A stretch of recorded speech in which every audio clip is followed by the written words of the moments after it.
Asus laptop password.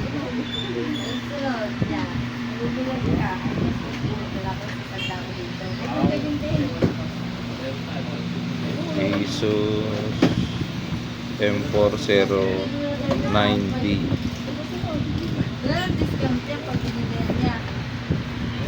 Tanggalin natin yung password na walang nabuburang files. Ito, continuation natin dito sa Ryzen, yung BIOS. Mag-program tayo para ma-bypass natin. Chip is detected. Binago natin, mali yung position, buti na check ko. Ayan yung ano niya, 1.8 volts. Ito yung board model BIOS nya. Yan, may nakuha tayo. Then erase.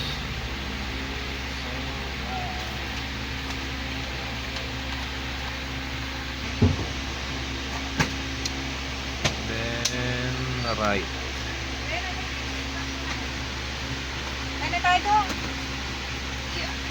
Ubusin ko lang to.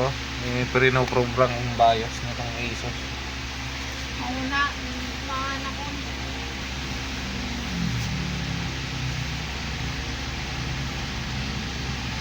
Okay, write complete. Verify. Verify natin kung success.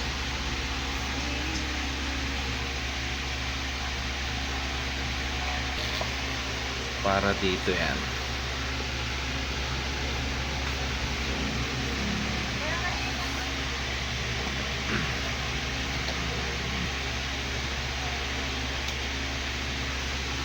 Okay.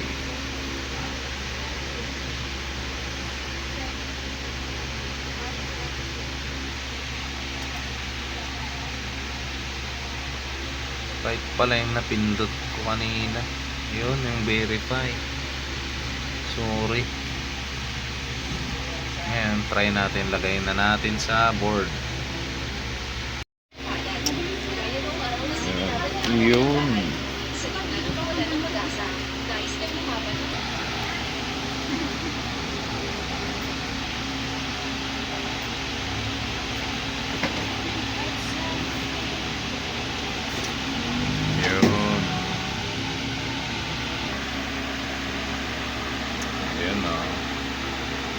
Napalabas na natin yung BIOS nya. Then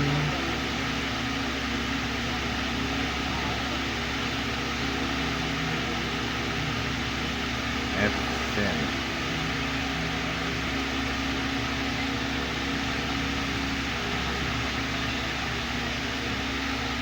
Yun. Diretso format na natin.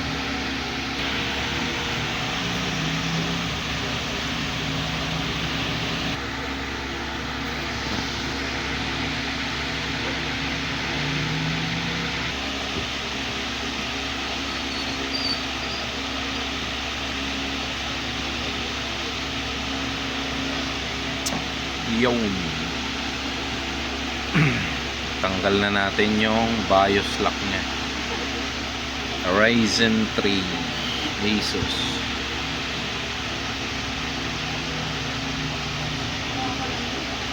Ito rin yung namamatay kahapon na Asus din.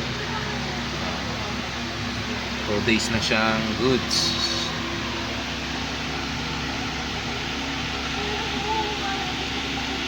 Okay, done.